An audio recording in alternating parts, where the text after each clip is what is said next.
prefer this platform at the end of this time and next time we can keep using WebEx, or we can move back to Message if you encounter some problem with WebEx. So Adrien, the floor is yours. Thank you very much, and thank you everybody for being here. So today we're going to talk about the paper I wrote with Yanis, François, Mathias, and Damien. Wait, the present. I don't know how to share my screen. Is there? Okay. Can you see what is happening? Yes, all right. Yes. Okay, perfect.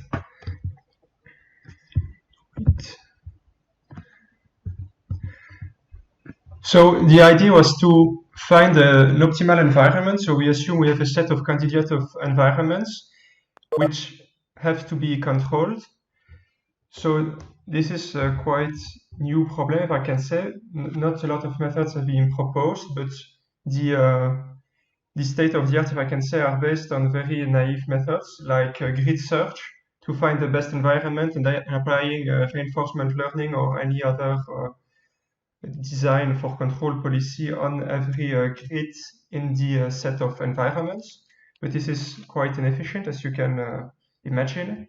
There exist also gradient-free methods, but they don't scale very well to large environments with many parameters. In very specific problems, some author has proposed to use the underlying structure of the problem and to build some dependent optimization tool, but as you can guess, it does not scale to very general problems, but only to very specific problems which have been tackled individually. And there are gradient-based methods, which is the approach we're going to introduce in this presentation. So the environment, as I said, is going to be parameterized, but we have chosen the discrete time dynamical system as a model for environments. So it is a variant of the Markov decision process. We also have a state space and an action space. So the state space represents the variable of the environment which are going to evolve. The action space is the set of action that can be taken to make the system evolve. There is a disturbance space which represents the unknown random variable which is going to influence the action and the system. And everything evolves through a dynamic function f, which take a state, an action, and the disturbance, and give the next state. Also, we want to maximize a reward signal, which is obtained through a function that also depends on the state, the action, and the disturbance. This disturbance is drawn from a probability, pxc, which is conditioned also on the state and action, and there is an optimization horizon t, which represents the number of actions to be taken. So it is very similar to a Markov decision process, and since we are working in a finite time horizon, so we have a very given t number of actions to take. The policies we are going to consider are dependent on the time too, and these policies take the state and give a probability distribution over the actions. By the way, feel free to interrupt me if something is not clear or if you have a question at the moment I'm presenting. So the problem statement is really to maximize the expected cumulative reward, so the sum of rewards on expectation over this disturbance, pxc, the actions that are taken and the initial states. And we want to choose the best set of parameters for the environment and for the policy. So we assume that the policy is parameterized through a parameter vector theta, for example, a neural network, as it has been done in the paper and as it is generally used. And we also assume that the environment is parameterized through a parameter psi. So if I go back to the previous slide, in fact, this function f and rho, so the dynamics and the reward, will be a function that also depend on this parameter psi. and we want to find the best psi and theta so as to maximize the expected cumulative reward, which is V. So first, we have proven that this function V is differentiable. So in order to apply gradient-based methods, we have to ensure that V was differentiable. And so we assumed, in fact, that we work on this set C times theta of parameter, and that on this set, every function is differentiable with respect to its input. So F will be differentiable with respect to the state, the action, and the disturbance, the reward also, and the disturbance distribution will be differentiable with respect to the state and the action. And if we do this assumption, we in fact can prove that V exists, is bounded, and also that we can compute the gradients with respect to the parameters. It can also be extended to discrete action spaces and disturbance spaces, but I will not go through this because it's a bit more, I mean, it's exactly the same result, but there are a lot of computations to do. So if we take the probability of a trajectory, so a trajectory will be everything that contains randomness, so the initial state, the action, and the disturbances. We have the probability of one trajectory as a probability of an event, in fact, in the decision process. And the probability of an event can be expressed through the different elements of the system and the policy. R will be the sum of rewards. And in this context, the value function, so the expected cumulative reward, is simply the average of a cumulative reward for each trajectory. So it's the expectation, in fact. And what we do for computing the gradients is in fact applying the same trick as it is done, for example, in the reinforce algorithm. So first we just apply the gradient under the integration sign. Then we do a product rule, and we have that the gradient of the value function is the integral of the gradient of the probability of a trajectory times the reward over the trajectory times the probability of the trajectory times the gradient of the reward. And there is that famous trick from reinforcement learning, which is to say that the gradient of a function, in fact, is the function times the gradient of the log of that function. And doing so, we have back the probability of the trajectory such that we can write this integral as the expectation back. And doing so, we have in fact that the gradient of an expectation is the expectation of a gradient. And this is quite powerful because we know how to compute expectation with sampling. And we know that the expectation of the gradient will be less variant and will be much more stable in deep learning and very general compared to the gradient of the expectation through sampling. Then in the paper, we go further for developing this really in function of the different parameters of the environment, the transition function, the reward, etc. But I don't think it's the point here. Really, the interesting part is to go from this gradient of an expectation to the expectation of the gradient. And if we compare with the reinforce, for example, first, here is the gradient with respect to the environment, C, which does not exist in the reinforce. And there is an additional term, which is the gradient of the reward. We also want to optimize over the policy, so we have to take also the derivative with respect to the parameters of the policy. And basically, we apply exactly the same trick. And when we have this form of expectation of a gradient, we see that the gradient of the reward does not depend on the policy. And also that in the trajectory, the log probability of this trajectory will also, when we apply the gradient, all the part that depends on the system will be simplified such that we come back to the gradient of the log of the probability of the policy, so of the P policy. And this is exactly the same expression as the reinforce. So in fact, compared to what we did previously, we have one gradient with respect to the policy, which is the same as the reinforce, an additional gradient to perform in parallel the system optimization. I don't know if this is clear. There are not questions yet. No, perfect. So, in order to have a practical way of computing this expectation, we go through a loss function in order to, this is really to be able to apply the simple auto-differentiable tool of Keras and PyTorch, etc. So we go back through a loss function.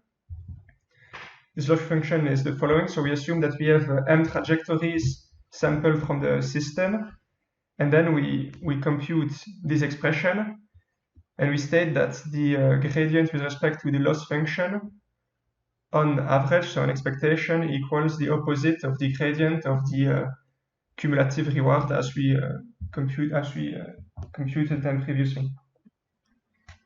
We see also that we added here a function b, which is the baseline, and basically this is by analogy to the reinforce once again, where it has been shown that using a baseline, so removing from the reward some value, can improve very much the performance. And in the deep learning point of view, it can be seen as some kind of scaling, basically, in order to make sure that we don't have only positive rewards, for example. We scale them by an average. This is what we are going to do in this paper. And so, doing so, we have, in fact, an unbiased estimators of the gradients if we compute the gradients of the loss function with automatic differentiation. So, as I said, by analogy, we choose as baseline the average cumulative reward. So it's simply the average of the sum of the rewards over each trajectory we have sampled previously. This loss function gives a practical way of computing the gradient, and when we take the gradient with respect to theta, we have back the reinforced algorithm. So this is really the consistency point with the reinforce. And then from these gradients, we can apply a simple gradient descent, in fact, which will be the 4 main steps until a stopping condition is reached, which is always to sample the trajectory given the environment psi and theta, the policy we are in. Then we compute the loss function and we take its gradient, and we can update the environment, so the parameter psi, and the policy p and theta, in the direction that decreases the loss function, and so indirectly will increase on average the cumulative reward. Then we added something a bit strange, which is a projection on a feasible set of parameters. So usually when we do a simple reinforcement learning, since we work on policy which are neural networks, it's not really important to consider a constrained set of parameters of the neural net. So the weights can take almost every possible values, and if we don't want that, we can add some how do we call that, some regularization and stuff like that. But here, for example, in the environment, we really have some parameters that can be, for example, only positive. If we have an oscillation constant, it cannot be negative, for example, a damping the same. So what we do is at each step of the update of the parameters, we project them on a feasible set of parameters, and then we repeat this until the convergence. And this technique has shown to show the exact same property of classical gradient descent or ascent, except that there may be some additional complexity due to the computation of this projection. For example, on a very general set, which could be non-convex and everything you can imagine, computing this projection can be complex.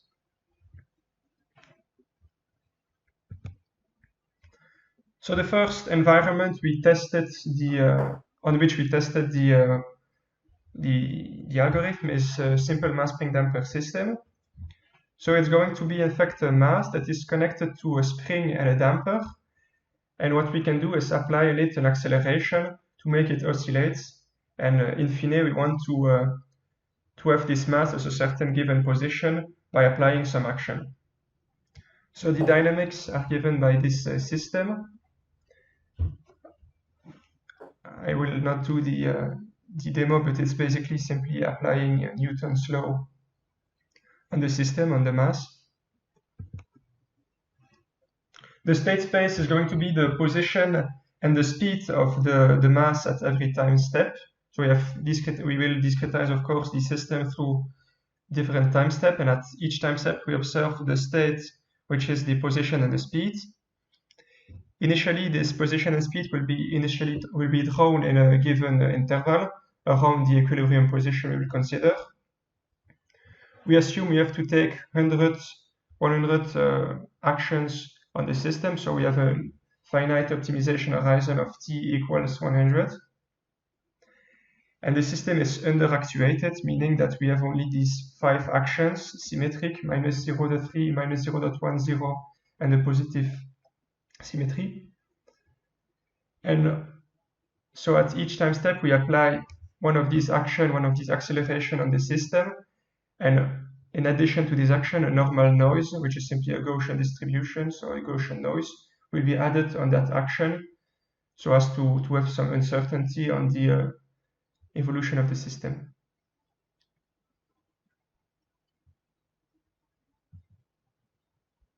In the reward function, so it's a bit strange, but the first part of the reward is the position minus an equilibrium position in norm. So this is really the part that is responsible for keeping the system at a certain equilibrium with a policy. So we want the system to be at X equilibrium to the action we take. But in addition to that, we consider that the parameters of the system, so omega and zeta, so if we go back to the dynamics, we have that they depend on 2 parameters, zeta and omega. And we give a cost to them, c omega and c zeta. And we want this cost to be minimal if we are close to this value of omega and zeta. And in addition, we have added some parameters which represent also a cost to see if our system is able to tackle some additional parameters, if our algorithm is able to minimize the cost of supplementary parameters.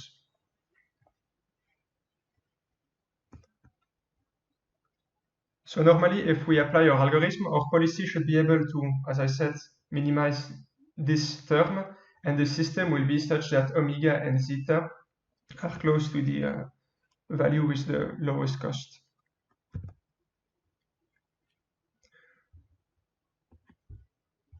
So the policy of the environment will be a simple multi-layer perceptron of 1 hidden layer, which map the state to the probability to take each action. And the environment will be constrained to the set of parameters, which is given here. So this is omega and zeta values, which are constrained between 0.1 and 1.5. And between -2 and 2, these are these phi parameters I talked about previously. And what we see is that through the iteration, in the first figure, the expected return, so v, which is computed with Monte Carlo sampling at each iteration, is converging towards a value very close to 100, which is the optimal possible value. So it means that the system is able, first with the policy, to find a parameter that keeps the mass around the equilibrium, and that have found the omega, zeta, and phi values, which have the minimal cost in the reward function we were given. In order to assess this value, in order to be sure it is the optimal, we have also performed a grid search on the omega and zeta value, and we see that it corresponds to 0.5, 0.5, which was in fact the constant value we gave in the reward function. So c omega and c zeta were 0.5, such that, of course, these two terms are minimized if omega and zeta are equals to 0.5 too. And the expected return is 100, so we assume we have found with the direct environment search algorithm we developed the the optimal value.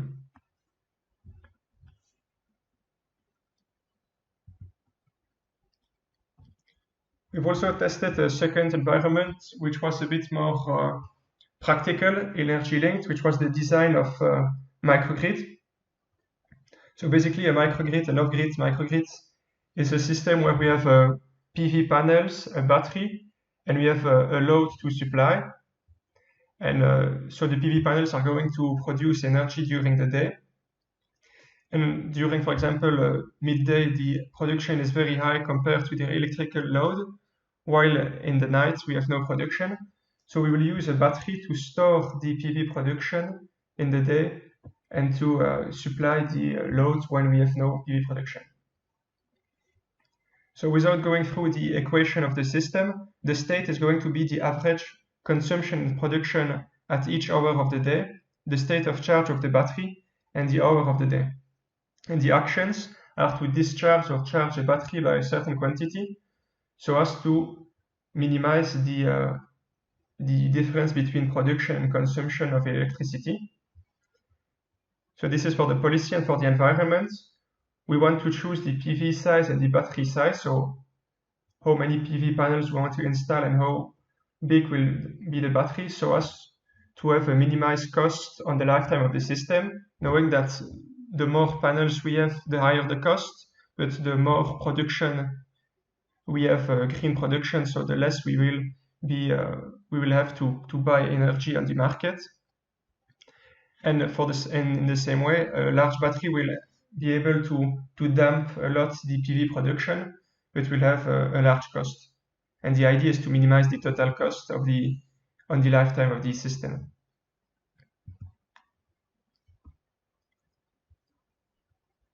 This time we will test, in fact, a Gaussian policy. So we went through continuous action, which are discharge and discharge quantity of the battery. And we repeated the exact same protocol, so applying the direct environment search algorithm, and we see that it converges towards 100 once again, but this time it's not the optimal value, the maximum possible value as it was previously, but with the reinforced algorithm on a grid search, it was not possible to perform much better than this 100 value. We reached something around 112. So once again, we can assume that our algorithm perform quite almost optimally compared to a grid search over the environment, the possible environment we considered.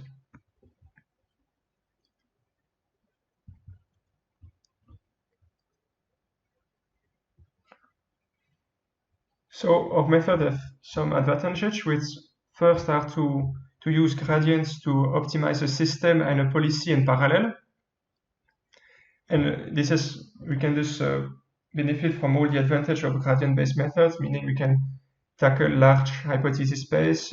It's more efficient usually than classical gradient-free methods. But it requires the equation of the model. So all the computation we did were based on a given transition function and reward function of the system, while in practical problems, we can imagine that we have only a black box model where we can tune the input and we have some output without knowing the equations, such that it's not possible with our methods as such to perform gradient descent. Also, for long horizons, we could have an inefficiency due to the fact that the gradients of the loss function will be in fact backpropagated through each time step. So the longer the horizon, the longer the computations.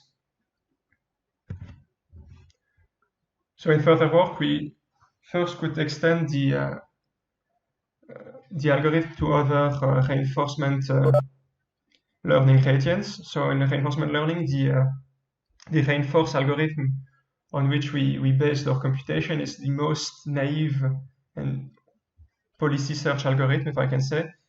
And the last years, many new methods have been proposed, so we could adapt our methods with these new methods. Also, as I said, since there are there's an inefficiency due to this long horizon, we could imagine methods to compute faster the gradient and to extend to black box environments where the equations of the system are not known. And finally, we have only considered the finite time horizons, while it could be extended, of course, to infinite horizons.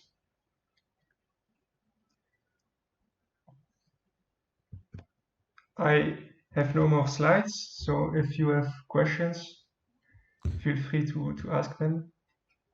Thank you, Adrien. Does anyone have a question? Yes, I have a question. So you just said that you could extend to the gradient-based algorithm. So for instance, are you planning to use any other algorithm such as TRPO, PPO, or thing like that?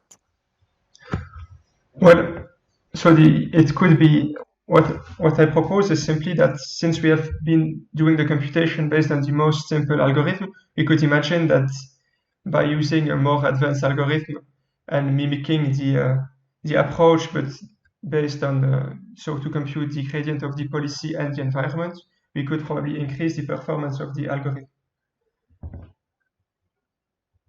I don't know if it answers your question. Yes, yes. So it's a possibility. Yes, it's a possibility. I don't know if I'm going to do it, but it probably could be done, and it's a point that could be studied. Okay, thank you. Okay, Adrien, thanks for your presentation. I have a question about the gradient. You said that it was quite inefficient for long-term horizon. Could it somehow help to alternate the update of the parameters phi and the theta? Probably because the gradient with respect to the policy should be much faster. So we can imagine that by updating more often the policy, on average it would be shorter to optimize. But one point is that every optimal policy given an environment is very probably a local optimal, because once we have an optimal policy given a set of parameters for the environment, we can imagine that modifying a bit the environment will only result in reducing the performance of the algorithm of the policy. You know, once we have a very well-tuned policy for a given environment, changing of environment will probably not increase the performance, such that with your gradient descent, you're stuck in a local minima. Okay, so you have a compromise to find between the number of time you update the environment and the performance of the policy. Like for example, if you say you update the policy once and the environment you update its parameter twice, two per two iteration. Like every two iteration, maybe it could reduce the computation time without hurting so much the performance of the policy. Yes, probably. But if you only do it a very little with a very little difference, it will probably not change very much neither the performance. You know. Yes, there is definitely a trade-off to find. Yes, I think. Huh? Exactly. Yeah. Okay. And for the infinite time horizon, do you think that much work, do you think that just putting the discount factor could do the trick, or do you think that it's more complicated than that actually? Well, probably that in practice, just putting the discount will work. But I looked at the paper which proposed the first, how do they call that? The theorem for policy gradients, and it's the math for arriving to the gradient value, this expectation of a gradient are much more complex, and it does not depend anymore on the sum of reward as in the reinforced, but on the Q function. Yes. So even if yes. Yeah. Actually, I was thinking about the theoretical results, like a proof. If you put the discount factor, would you think that it would require a much more amount of work to adapt the proofs for the infinite time horizon if you put the discount factor?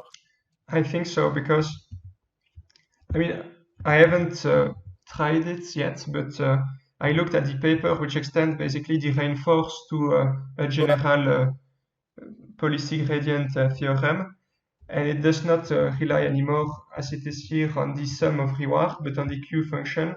So here we have a Q function basically. And so I'm not sure if it's going to to be a problem or not, I don't know, but it should probably be tested. Yes, I think that if you replace actually the sum of reward A by the Q function, you could be subject. You could increase the variance of your gradient. Huh? It's possible. Because you will use the estimates from the Q function, but that's why you have advantage estimates like the general advantage estimator to help to alleviate this variance. But I think it will require much more efficient time to determine how we could integrate this in time horizon stuff. Huh? Probably. I think, honestly, I think it would be a bit more complex than just because here the math are quite straightforward. It's a bit long, but it's only applying classical rules. And if we Yes. have the Q function, I don't know how it's. I don't know. We probably should test, and I will take a closer look. But I have no clear answer for this. One quick comment, if you allow me, about the infinite horizon versus the finite horizon. The gradient, so if we assume a stationary policy, things are fine. Now the gradient for the value function that you see with respect to the parameters of the environment goes through all the way in the horizon. Right, Adrian? Mm-hmm. And then if you have a finite time horizon, it can be long, okay, but anyway the gradient is exactly compute all the way. Now if you start having infinite time horizon problems to solve, there should be an extra trick or a step to approximate after that point, right? Yes. Okay, you were talking about ergodic Markovization process where you have a stationary distribution of the policy. I'm mostly talking about the optimization of the parameters C of the environment. So yeah, because you thought it is fine with the stationary distribution. Maybe I missed something, but no, the point is that if you have infinite horizon, technically, since the back propagation goes through all the horizon as it is now, it will probably not work. We have at some point to do an approximation or to curtail the time horizon and the back propagation. I think that's the point. Mm-hmm.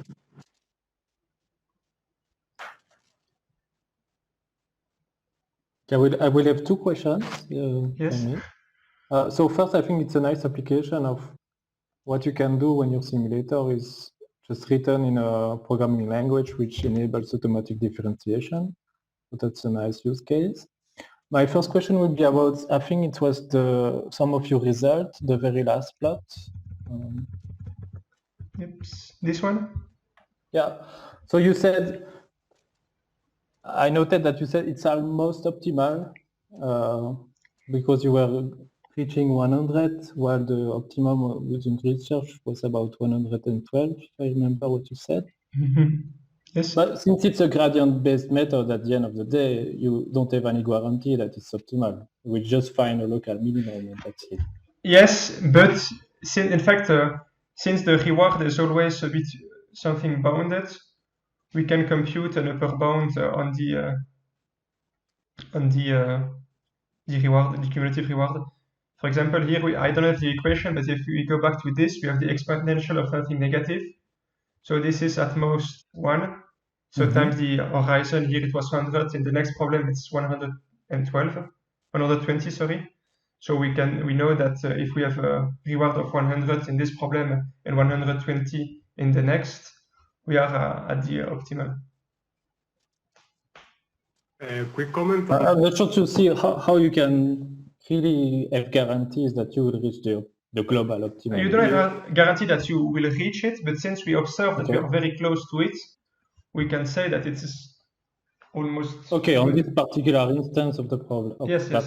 Quick comment on this, about this framework. So for the microgrid, the optimum is 120, but it's impossible, sorry. The maximum, like the upper bound of the reward is 120, but it's impossible to be achieved. Mm-hmm. That means that you don't have a microgrid because, I mean, you have to have some cost, and this 107 is actually the optimum cost that you can get. No, okay, I agree. I just wanted to comment that you should be cautious when you say it's optimal or almost No, yeah, optimal. absolutely. Yes, but And in then this the particular second framework, it's question? due to the fact that we can compute an upper bound and we almost reached it. Mhm. Mhm. Mhm. And then the second question is more like maybe a broader question. So how do you frame the contribution for the broader reinforcement learning community? So since you submitted this work to NeurIPS? Well, so what we said is that first it has not been yet well studied, so it's a kind of new problem. I haven't seen many papers talking about this, especially in the NeurIPS community. Mm-hmm. And also we said that it can be applied. So here we have a microgrid problem, which is a typical application of problems where we have to do this design of simultaneously optimizing a policy and a system, and they will lead to everything that is very trendy for now, renewable transition and stuff like that. Okay, so the main contribution is like the fact that you're is the stating the problem of learning an agent and also the environment. Yes, so it's a bit Okay. the problem statement, Okay. which is a contribution, and we have a first algorithm for tackling it. Okay. Okay.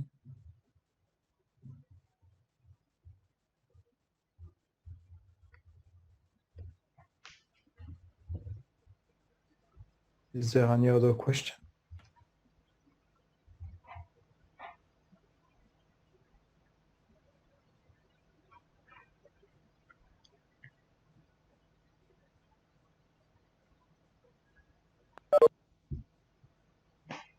If not, I suggest to remotely upload Adrien for his presentation, a very nice presentation. Very nice idea. Congrats. Thank you. Yeah, congratulations. And thank you all for attending this. Adrien, you should check your mails. I will send you a suggestion for your one of your points. We are talking about the Cadence method, so I Okay, will send you something about it. thank you. Thank you, everyone.